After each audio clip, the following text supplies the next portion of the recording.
them mainly creating MVPs. And the main goal for us, and we try to achieve the last years, we were creating a platform, a service platform within the pharmacy office, deploying it with these 15,000 pharmacy offices through the ERPs, and bringing this channel to third parties. And we thought it's quite difficult for us to bring the big corporates to offer innovative services. No? Then we decided which are the players that may use really more efficiently this channel, startups.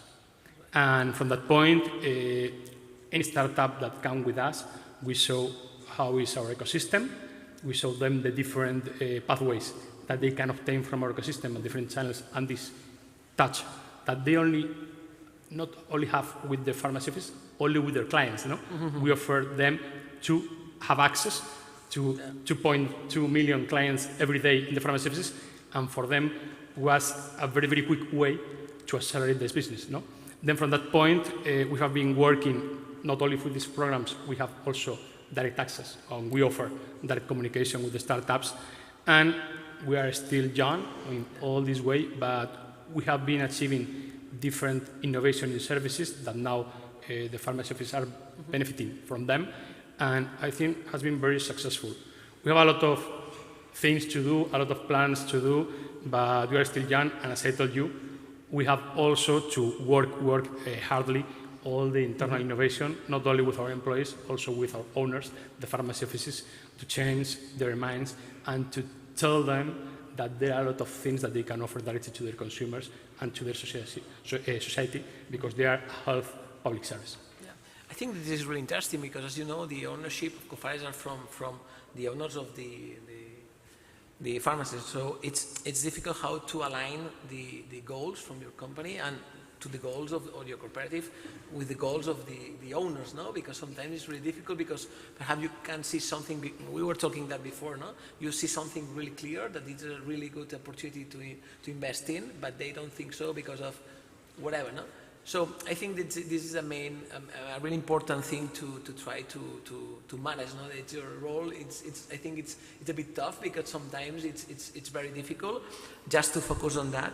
But are you thinking from Cofares to use joint venture as a way of innovation, or? Yeah, the first joint venture that we created 3 years ago, it was with Glint. It's a technology Portuguese company that is owned by the National Pharmaceutics Association in Portugal. That is the 100% of the pharmacy officers in Portugal. And it was a completely innovation for Cofares because we never had a joint venture. We never had a company that was not owned 100% of Cofares. That was quite different. Yeah. And it's because, as you said, disruption in a cooperative, sometimes in a regulated sector, sometimes is or means for them threat. No? Always the threat that you are disruptive, then you're going to change everything. Then it was the first step, and from that point, in our Open Innovation program, what we are doing with them is we are open for normal investments, no? Through our funds and through our programs, but also we are making joint ventures, showing them that if you are not interested to bring Cofares on board, we are offering you a commercial perspective that we can accelerate your business through joint venture, other formulas. I think sometimes it's more effective. Oh, thank you for enlightening us about your experience here. I think it's really, really interesting. Moving forward, and thank you very much. Now we will move to Nacho. As we've seen, innovation needs also investment to take place in, whether it's in human resources or capital. Focus on capital, and when talking about start innovation, Nacho, how do venture capitals like Adara enable innovation and dynamize the economy? Right, so first of all, good morning, everyone. I want to put everyone on the same page just to make sure that we understand venture capital as the same thing. Even though we're in Startup Ole, so I would assume that most of us are quite familiar with it. But let's take it as a financial instrument that mainly takes like more risks than typical or traditional financial vehicles or financial products. So in that sense, we are pushing those early initiatives that Leonardo was mentioning earlier that for sure imply more risks since they are like from the very beginning uncertain things to explore. Even with technological transfer in place, we may see that there's still that uncertainty, even though like researchers have done their job, and we have actually quite moved forward. So at some point, like whether it is in the form of like entrepreneurship with corporates doing that part of assuming the costs, or if it's externally, it's when we come into place and when we actually invest in those entrepreneurs and what we would call the startups. So venture capitals would not invest our own money, so that's something also to highlight here, right? And that's where I think also we really get together also with the concept of open innovation, because at the end of the day, we based our funds on LPs, okay, so limited partners that contribute with their money so that we manage it for them.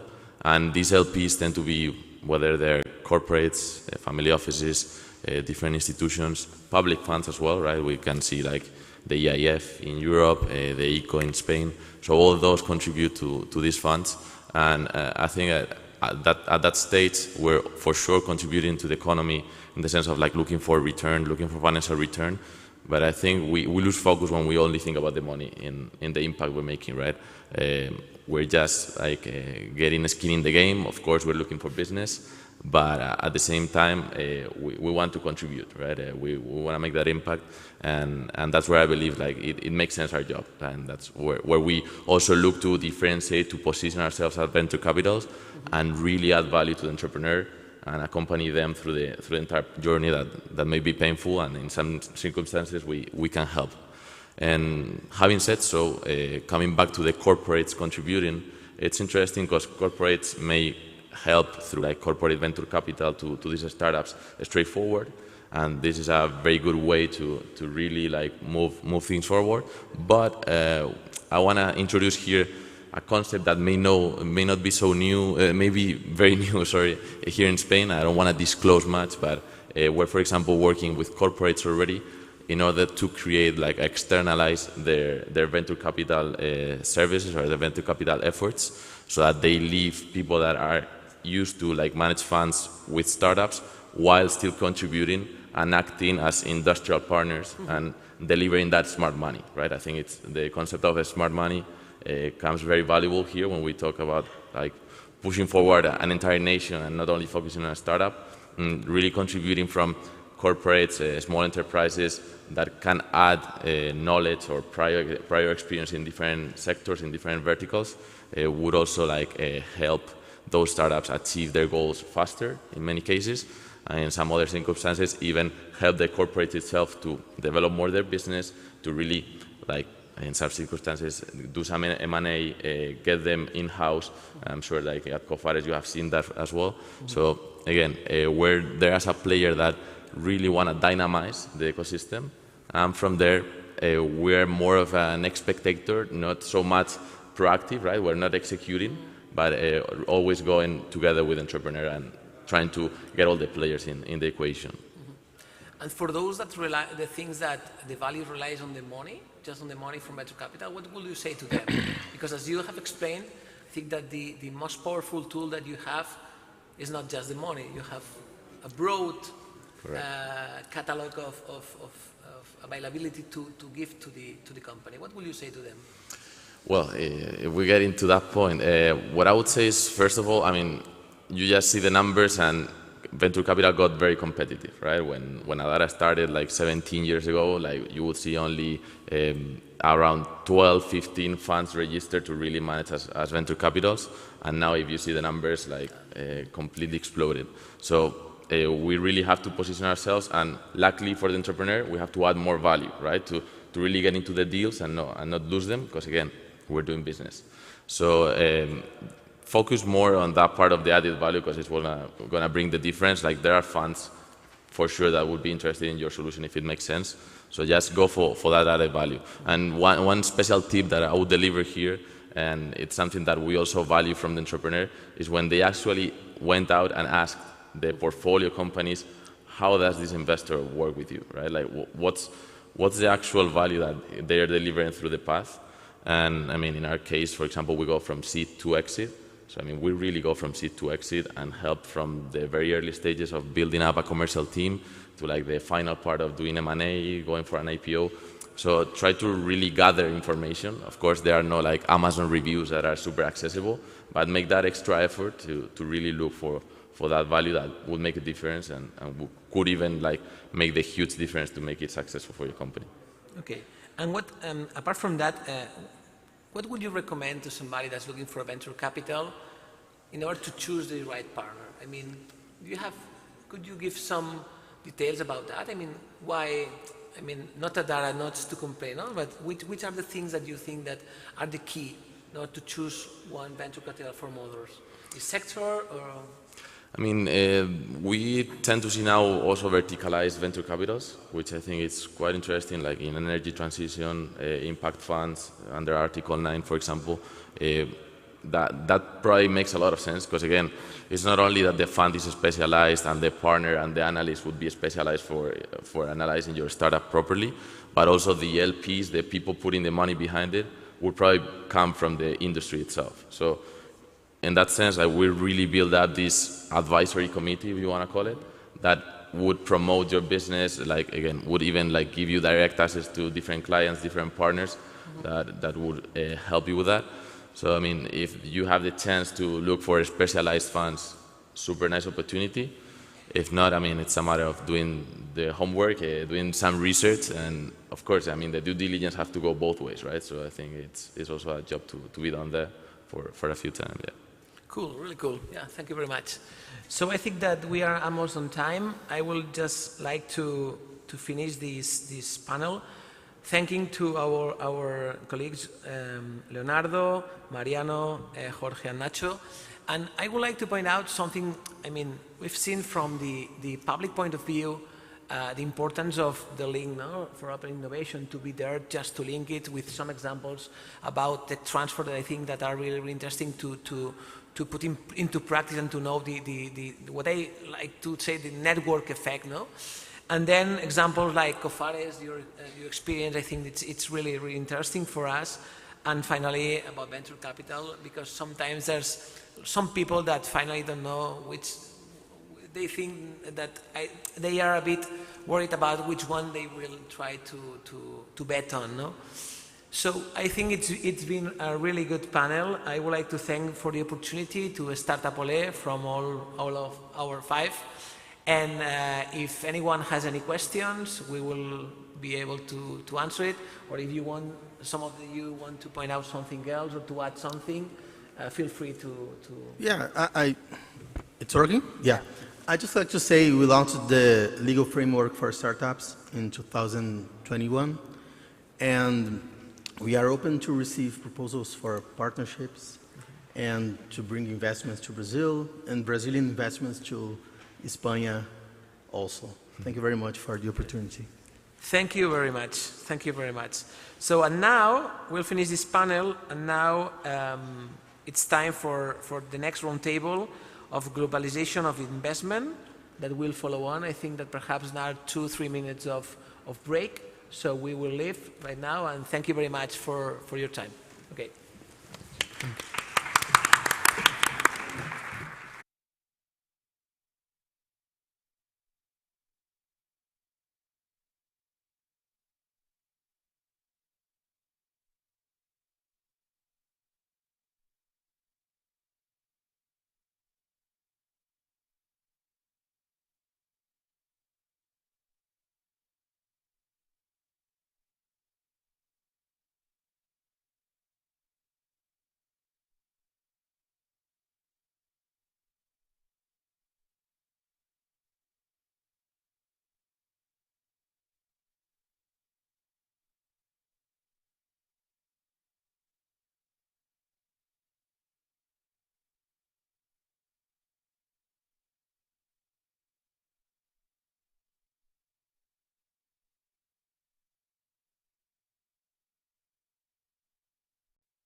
Okay, good morning to everyone again.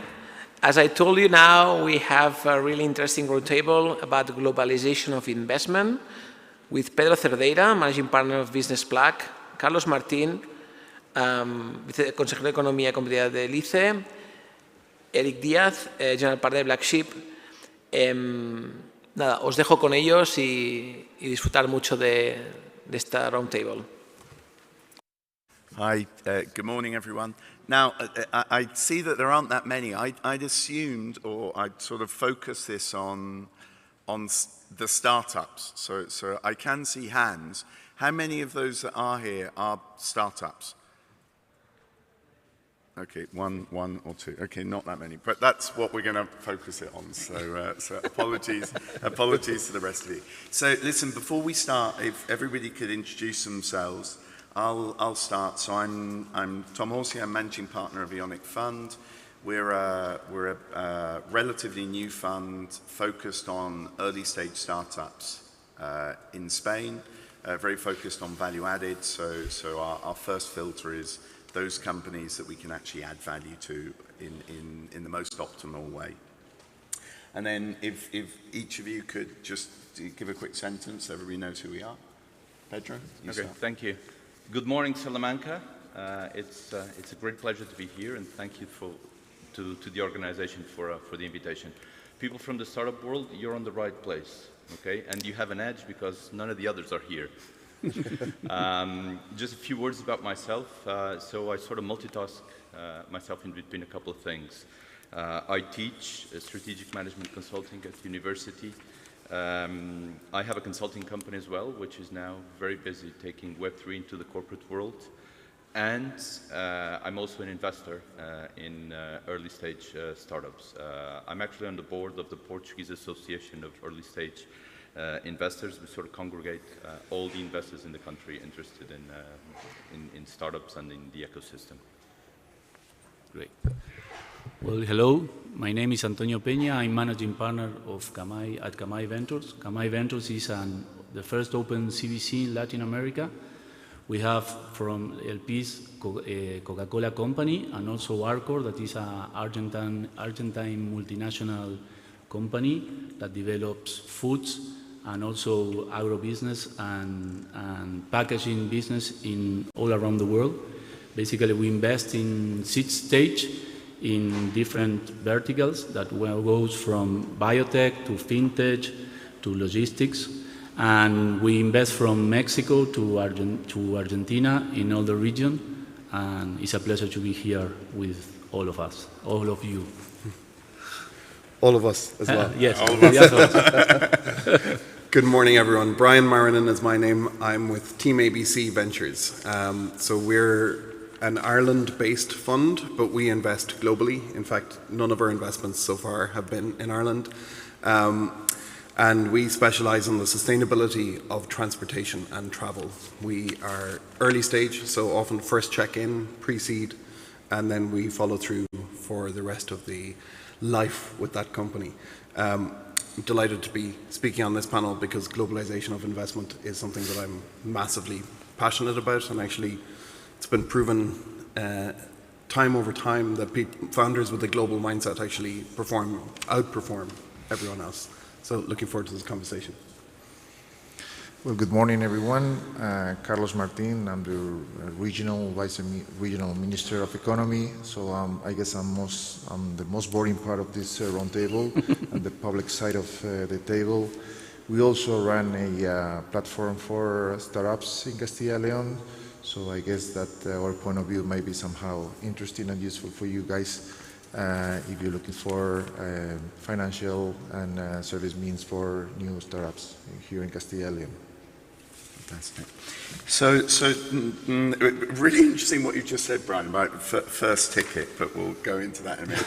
Because as at least for ourselves as with the fund, we're very much dependent on where our deal flow comes from.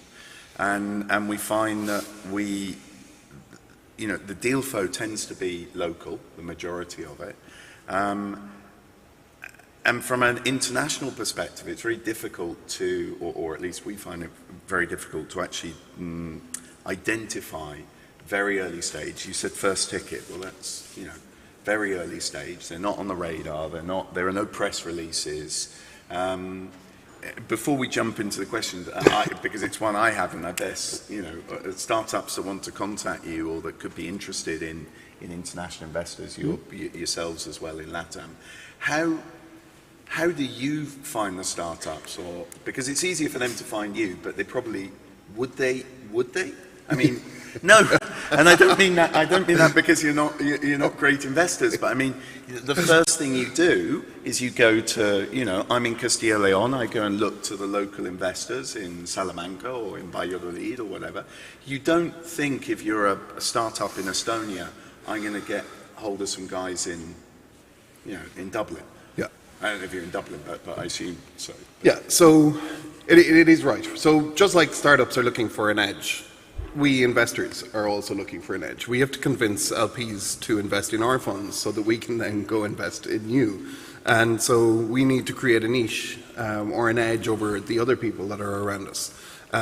For us, that was specialization. So when we have a relatively narrow focus around sustainability of transport and travel, that's the message we then send out to the world. And we do that quite aggressively. Pre-pandemic, I was in 32 countries in 18 months. Not very sustainable, I admit, but we are trying to change that, and the pandemic actually helped that in terms of turning so many events virtual. But we do this, we come out to visit the companies. The other side of it is when someone goes out and Googles investors in transportation, we want to be up on the search rankings. We want them to say, hey, there's a specialist fund that could actually work with us, that has the contacts that we need, that are going to be so much better than a generic local investor. We hope that they're thinking along those lines. So that's one of our things. We also then have been deeply embedded in the industry for quite a while. So we have contacts, and we know that if people come to them to say they have a startup, then they'll refer them on to us.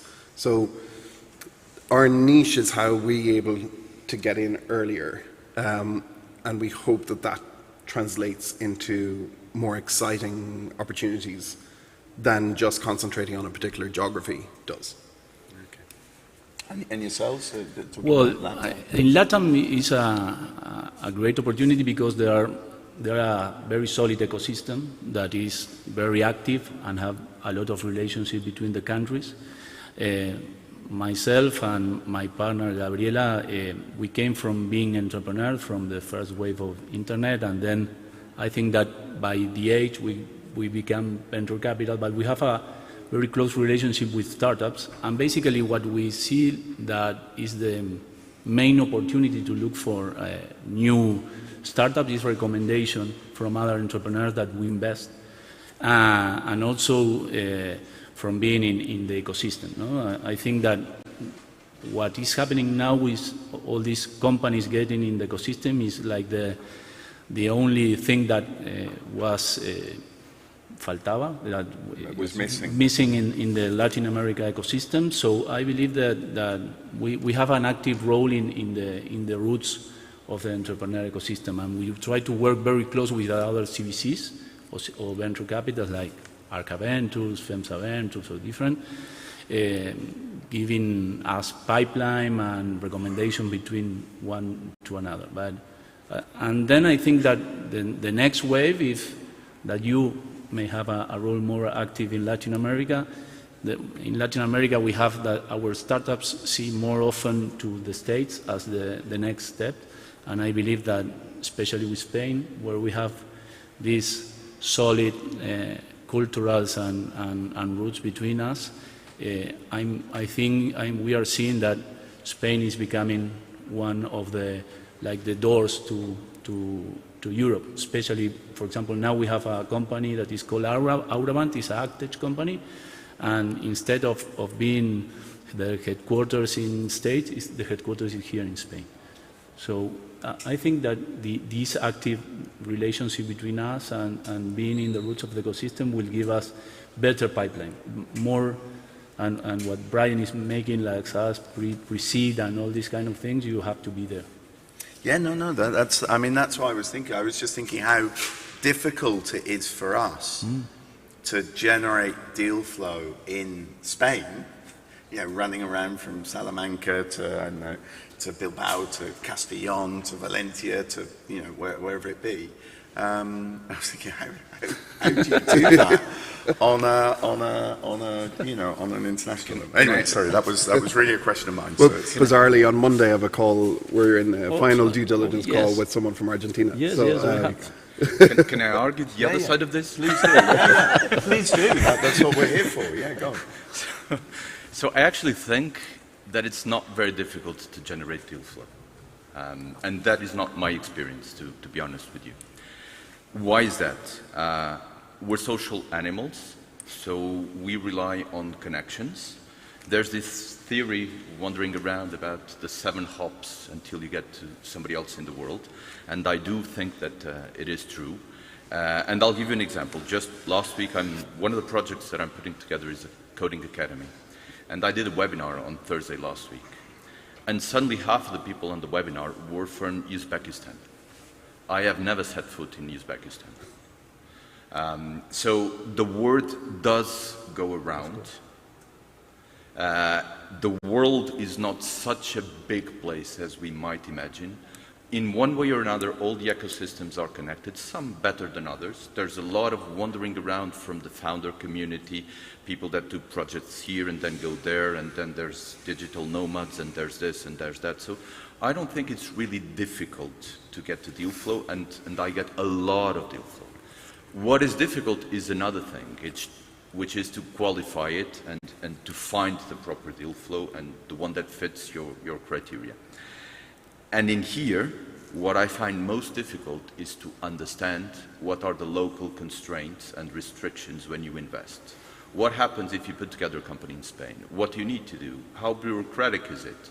And that's basically why everybody keeps on flooding to the US, because it's common sense and 99% of people know what they can count on. But the other thing that is also difficult is that in the early stage part of the investment, you need to see what is being cooked before it leaves the kitchen.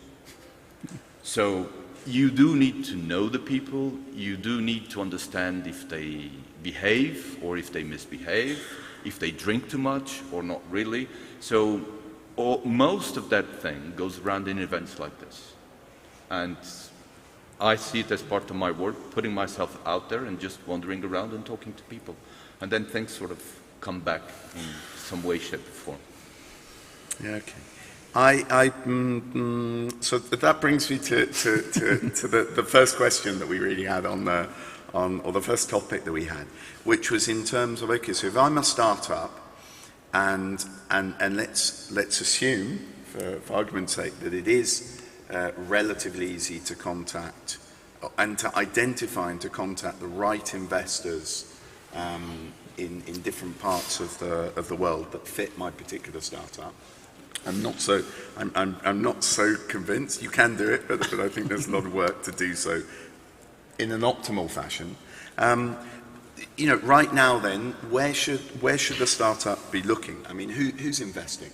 What countries? The US are probably maybe going a little bit more slowly than Europe, because it sort of hit them, the wave sort of hit the US maybe a little bit faster than it did here.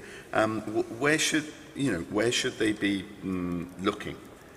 You know, I'll explain myself better. So if I'm a startup in Salamanca and I go to some business angels in Salamanca, I'm an early stage startup, no traction, got a great idea, MVP, and I go to some local investors in Salamanca, just thinking about valuations, I'm probably looking at like a 500,000 to €1 million valuation. If I take that same startup and I get in touch with an investor in London or in San Francisco or in Berlin or in Paris or in Stockholm, I'm probably going to be asking for a 2.5 to 3 million valuation. So from a dilution perspective, the startup should be looking, in a way, they should be looking, you know, at those centres. Is that sensible at the moment? Is that not does that make sense? I think they're going to find it more difficult to do it. So it might be, it might be like a pot of gold at the end of the rainbow. You never quite get there. But anyway, I don't know, comments. Go on, from a local perspective. Okay, from a local perspective, let me be a little bit pessimistic at the beginning. Okay, if you are in a startup in Salamanca, you're not going to find a local investor in Salamanca in the short term. Okay, that's what we're here for, the public administration. So we're missing here a stage. We don't have a quite a mature network of investors. We're not linked to international investors. We can play this role, let's say it that way, okay? In the early stages, we're here to identify, because we are public administration, and we're quite close to the talent from the universities, for example, okay? We do not control, but we have the means to finance the university, so we know we're close to the talent. It doesn't mean that we care for talent, okay? We are public administrations, okay? So our system is just in the short term, in the early stages, try to identify this talent and take care of them in the first 3 months, see what they're missing, train them in the protocol. We have a launching program, 3 months, and then we have a scaling up program for 5 years. After that, we guarantee that we will be investing in the company. At least 75,000 euros. We've already invested 2 million so far in 26 projects, programs full of talent, and that has been multiplied by 20 times already. So 700 people already employed here in this ecosystem. This thing is that we didn't have 10 years ago. If you recall, 15 years ago, we were going through a crisis. We're entering a crisis now, okay? So politicians used to turn their back on talent. Okay? Now we kiss entrepreneurs in order to get votes, okay?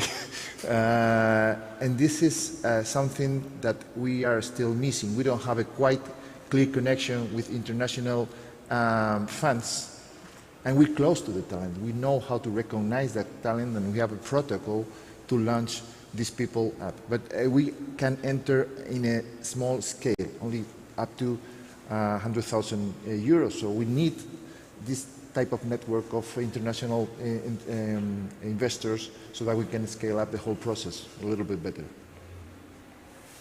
Well, and like I say, that I don't know. I guess my question was, so that's that's something that you actively promote. It's something that the startup founders have it close at hand, but should they be looking, does it make sense to go and look for the pot of gold? That's really my question.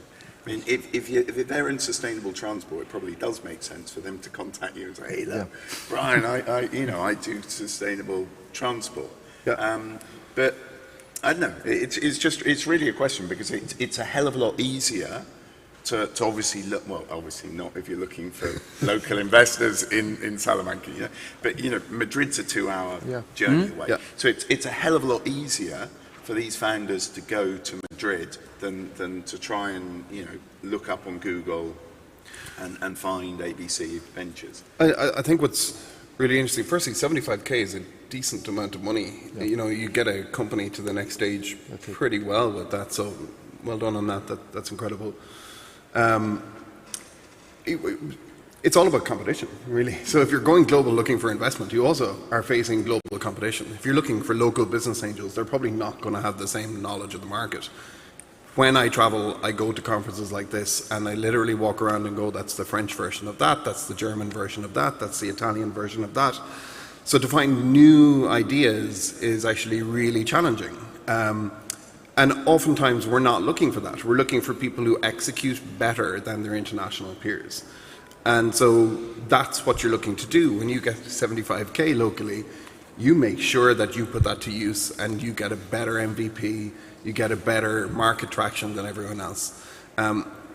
Even yesterday, I got a message here asking for a meeting from someone who said, we're the first and only company that does that. And off the top of my head, I didn't even need to Google it, I had 3 examples of companies that already do that.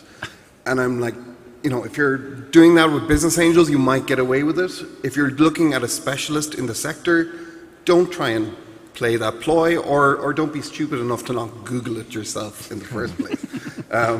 So yes, look for those international opportunities, because that'll broaden your knowledge set into your company. It'll broaden your network in terms of being successful internationally, but also be very aware that you're going to be facing significantly more competition, and be prepared for that. Use these kind of programs to actually develop your skill set and your approach, and be ready. And I mentioned, I mean, obviously Portugal has been a very sort of outward-looking, international-looking country for centuries, right? I guess you see, exactly the same. It is, but I think it goes back a little bit. So I would say that 90% of the startups that I see, and this is where you guys from the startups are going to get your money today, do not have a plan to conquer the world. And by definition, a startup is something which is built to scale, and the upper limit is the world. It's not where you live, it's not your city, it's not your country, it's not your continent. There's no such thing. You are building for the world and aiming for the world. If you get there or not, that's another type of conversation. Okay? And if you are the right people to do it or not, even another type of conversation. But I don't see the plan. Most of the time, I don't see the plan. Of course, there's different valuations and there's arbitrage to be done here. I mean, if you go and get yourself on a plane to London, it's going to be a lot different than what it is here in Salamanca. Because again, beauty is in the eye of the beholder, such as valuations. But the level at which you need to have your game to go to London, it's totally different than what you need to do here. So if you have a plan, I'm going to conquer the world, and I'm going to do this plan because first, I have no idea how to get there, and I'm going to start by going around here in my neighborhoods, and then I'm going to ask my friends and my family and the fools to invest in me, and then the business angels around me, and then I'll go to the corporate programs, the public administration programs, all of that. All of these are tools to help you, all of it. But they make sense in the right time, in the right place, in the right context. And I don't see a lot of people having this view of, okay, I'm going to do this, and I'm going to resort to whatever public programs I have here, and then I'm going to go to London, and I'm going to get money, and then I'm going to go for the US market, which is even bigger, and this and that, and so on and so forth. So I think it's a little bit lack of vision and planning, because, I mean, if you're doing a startup, you're not going to be the king of your neighborhood. You're going to be the king of the world. Done. Simple as that. Okay, so I'm going to take that point and go on to sort of, you talked about corporates and open innovation. And I'm just wondering, because you look at sort of globalization and you think, yes, it should be a global market and startups should be going out there and they should be competing on a global level. And then we've just mentioned corporates. Corporates at the moment, at least in my experience, are being more active than they were a year ago, which is, you know, contrary to the majority of investors at the moment. But corporates tend to be very much based on national budget. And you know, we were just, Brian and I were talking earlier to somebody from the Guardia Civil. You know, that's a national budget. You're not talking global in those respects. So if, you know, if corporates are one of the ways forward, is it possible that to a certain extent limits the extent to which you're looking at globalization? I don't know. In our case, one of our characteristics is that our two of our LPs, Coca-Cola and Arcor, are multinational companies. They have operations in all Latin America and in all the world.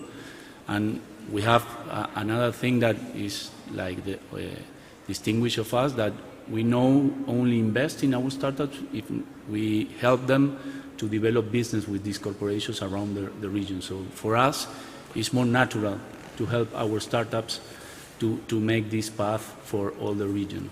And Latin America also have this characteristic because our economies and our countries always in different crises, that they are very trying to get to another country very fast. So for mainly all the entrepreneurs in Latin America, speaking about Argentina, Ecuador, Central America, they are always trying to get to another country. So it's more natural for them to develop this. And in the case of Coca-Cola, for example, and in Arcor, they are working they make the path from transformation labs to understand what is innovation to the real play that is start investing in the companies. That it's not an easy path. They have to understand that they will not have the major participation in the startups, that maybe a competition could invest in this startup, but they are understanding that the opportunity of being close to the startups is very interesting for them, for the executives in the company. And also I think that startups are understanding what important is to develop a sustainable business based in the expertise of our corporation, that they work not so fast, but they are going to more actively to a... And they do that internationally, so it's not, it's not, okay, I'm working with Coca-Cola Brazil, and to work with Coca-Cola Mexico is like a completely different deal. The best example of that is that, for example, we make a board with two directors of Coca-Cola and two of Arcor in our fund that is independently of the companies. We manage from Overwood, that is our investment company. But for example, the Coca-Cola team is a director of Brazil, Paulo Mendes. The other one is in Colombia with Carlos Mira, and the other one is in Argentina. And they see all the region. We make, for example, boards of innovation with all the FEMSA, ARCA, all the distributions of Coca-Cola. And the same happens in Arco, for example. And Brian and I actually met last week on the jury of EIT Urban Mobility, and that tries to, I think you have like 50 partners of town halls around Europe that they try to develop pilots across more than one country and more than one specific city and whatever. But is that normal? I mean, I often see it here in Spain, for example. You talked a bit, maybe not Coca-Cola because they are more global in their vision from the very center, right? But I can think of a number of corporates where every country, in effect, is a different deal. Slightly easier the second country to the first, but it's very much a different deal. Is that what you see? I don't know, Brian, Pedro, is this what you're seeing? I mean, if you work with, I don't know, I can't think of a Portuguese company now, but Telefonica. Telefonica. Portugal Telecom's not a good example, right? But if you work with, it's still Carrefour in Portugal, right?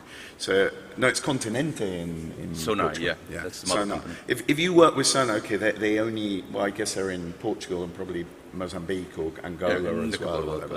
But do you find that, and maybe this is a European problem in large extent, but do you find that taking this across borders and doing distinct pilots? So the corporate game, it's a difficult game to play. I've spent about 30 years of my life there, and it's difficult, and you need to understand it, which is something that usually startups don't. Okay. If you know how to play the game, then it ends up being easier because there's always somebody somewhere which is responsible for a region, for a continent, for whatever, and it's not that hard to climb up there if you know what to do. Okay? So if you actually, and it goes back to what I was saying before, if you actually demonstrate that something is working and it's replicable, people will want to do it. And it's sort of, oh, that's working over there. Oh, I wanted to. Come on over. So it tends to get a little bit easier, but it's not easy to navigate. That's the real issue. And most of the points of decision and power are pretty far away. especially if you're residing in LATAM or whatever, there's always somebody which is responsible for the South region. America and then the Americas and whatever, but it can be done. The other interesting part is that they need the startups more than the other way around. It's incredibly difficult to innovate inside the corporate world because you will always end up touching the revenue lines one way or another. It's a very complex environment, especially in the big companies, and people don't like to innovate that much, but there's no other way. And that's why they do these open innovation programs, and they try to learn from the startups, and they sort of isolate things on the side so that people don't get worked up about these types of things. But you actually do need to play how to play the game. Okay. All right, well, we've reached the end of time, so I'm not sure we've answered the question very well, but if we haven't, it's totally my fault, so I apologize. But just because we are here, and I know that Brian's very interested in finding sustainable transportation startups. Sorry, I've completely forgotten the name. Carlos is very interested in supporting startups here. So if we could just each say, what's the best way of getting in touch with you? What's the best way of a startup in Salamanca getting this 75,000 and the support? In our case, yes. In our case, I do represent the regional government, so the best way is to get in touch with our development agency called ICE and submit your project of startup, your idea, and then bring in and be in the channel and in our protocol to be part of this Wolaria, which is our system, our platform, that will be helping you with the first H's of your project, and then we will be helping you with financial needs. No matter what idea you have, we're going to help you. Brilliant. So startup, Salamanca, Castilla y León, 75 grand and support for up to 5 years. Brian, how should they get in touch with you? We're pretty open with how we deal, so get me on LinkedIn, get me on email, brian@teamabc.vc. We're open to people from anywhere, of any background. We're particularly interested in diversity. Sorry, there's no women on this panel, but we're really interested in just hearing from as many people as possible and engaging with you. Thank you. Myself's the same. Grab hold of me on LinkedIn. The same with us. You can get in kamaiventures.com and you can get in contact with us. And another thing that I want to say, because there are a lot of entrepreneurs here, that I believe that also is an opportunity with Latin America is that entrepreneurs start speaking with other entrepreneurs, not only with VCs, because there are a lot of opportunities of making this company, these startups, global or from different continents, and there are a lot of entrepreneurs looking for partners here in Europe, and you can get good partners also in Latin America to get this company and to be more easy to get money. We have an active business and venture capital ecosystem in Latin America, and I believe that entrepreneurs also have to speak with each other and look for partnerships and maybe to be partners of their startups in the different regions. And I guess that's also something that if somebody gets in touch with you and says, look, we're interested in going to LATAM, if somebody can get in touch with you, you can help them and point them in the right direction. Of course. And Pedro? LinkedIn is the way to go, or eventually Telegram if you want. Well, there we go. Well, you did say Web3, didn't you? We've got a crypto enthusiast. I think I'm in like 700 different crypto Telegram groups. They can add to you automatically, can't they? So it's a bit of a nightmare.